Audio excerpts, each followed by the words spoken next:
സുഹൃത്തുക്കളെ, എന്തൊക്കെയുണ്ട് വിശേഷം?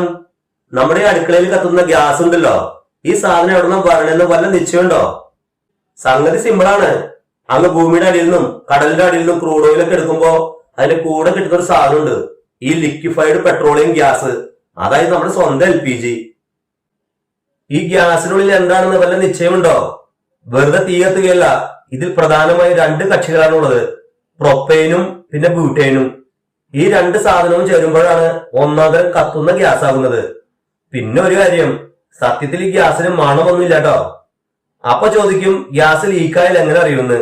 അതിനാണ് നമ്മള് ഇതിലേക്ക് ഈഥേൽ വെർക്യാപ്റ്റൻ എന്ന് പറയുന്ന ഒരു സാധനം കലർത്തുന്നത്. ആ മുട്ട ചീഞ്ഞ പോലത്തെ മണം ഉണ്ടല്ലോ, അത് ഇതിന്റെയാണ്. അപകടം മുൻകൂട്ടി അറിയാൻ വേണ്ടിയുള്ള ഒരു ഒന്നാന്തരം ബുദ്ധി തന്നെയാണത്. ഇനി ഇത് എങ്ങനെയാണ് ഈ ചുവന്ന കുറ്റിയിൽ കയറ്റുന്നത് എന്ന് നോക്കാം. ഇതിനെ ലിക്വിഫൈഡ് പെട്രോളിയം ഗ്യാസ് എന്ന് വിളിക്കാൻ കാരണമുണ്ട്. വലിയ പ്രഷറിൽ അമർത്തുമ്പോൾ ഈ ഗ്യാസ് വെള്ളം പോലെ ദ്രാവകമായി മാറും. ബോട്ടിലിംഗ് പാനുകളിൽ വെച്ച് ഭയങ്കരമായ മർദ്ദത്തിലാണ് ഇത് സിലിണ്ടറുകളിലേക്ക് അടിച്ചു കയറ്റുന്നത്. സിലിണ്ടറുകളിൽ ഇത് വെള്ളം പോലെയാണ് ഇരിക്കുന്നത്. നിങ്ങളൊന്ന് ആട്ടി നോക്കിയാൽ അത് മനസ്സിലാവും. നമ്മൾ റെഗുലേറ്റർ ഓൺ ചെയ്യുമ്പോൾ ആ പ്രഷർ കുറയുകയും ദ്രാവകം വീണ്ടും ഗ്യാസായി മാറി പുറത്തേക്ക് വരികയും ചെയ്യും. ഇതാണ് അതിന്റെ ആ ഒരു ഗുഡൻസ്. വലിയ ഉരുണ്ട ടാങ്കുകളിലാണ് ഇത് സൂക്ഷിക്കുന്നത്. ഇതിനെ ബുള്ളറ്റുകൾ എന്നാണ് പറയുക. അവിടെ നിന്ന് വളരെ സുരക്ഷിതമായി പൈപ്പ് ലൈനുകൾ വഴിയാണ് പ്ലാന്റുകളിലേക്ക് എത്തിക്കുന്നത്. ഓരോ സിലിണ്ടറും നിറച്ചു കഴിഞ്ഞാൽ അതിന്റെ ഭാരവും ലീക്കും കൃത്യമായി ചെക്ക് ചെയ്യും. ഇന്ത്യയിലെ പ്രധാനമായും 3 ടീമുകളാണ് ഈ കളി നിയന്ത്രിക്കുന്നത്.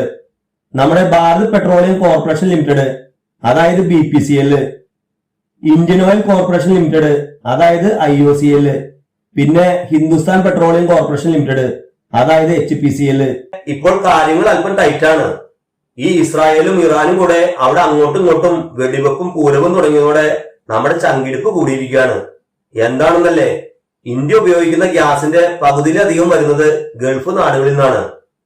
ഇറാൻ എന്ന് പറയുന്നത് ഈ എണ്ണക്കടത്തിന്റെ മെയിൻ റൂട്ടായ ഹോർമുസ് കടലെടുക്കിന്റെ കാവൽക്കാരാണ്. ഇറാൻ ഈ കടലെടുക്ക് അടച്ചതോടുകൂടി ടാങ്കറുകൾ വരുന്നത് നിലച്ച മട്ടാണ്. അമേരിക്കയും കൂടെ ഇതിൽ ഇടപെട്ടതോടുകൂടി സംഗതി ആകെ കുളമായി. യുദ്ധം മുറിയാൽ ഗ്യാസിന് വില കൂടുമെന്ന് മാത്രമല്ല, വരാൻ താമസം എടുത്താൽ ഇവിടെ ക്യൂ നിൽക്കേണ്ടി വരും. ഇന്ത്യ ഇപ്പോൾ പരമാവധി സ്റ്റോക്കൊക്കെ ചെയ്തു വെക്കുന്നുണ്ടെങ്കിലും ഇറാൻ ഇസ്രായേൽ യുദ്ധം നീണ്ടുപോയാൽ അത് നമ്മുടെ അടുക്കളയെ നേരിട്ട് ബാധിക്കും. അതുകൊണ്ട് സുഹൃത്തുക്കളെ, ഗ്യാസ് ഒക്കെ കുറിച്ച് സൂക്ഷിച്ചു ഉപയോഗിച്ചോ. എപ്പോഴാണ് പണി വരുന്നതെന്ന് പറയാൻ പറ്റില്ല.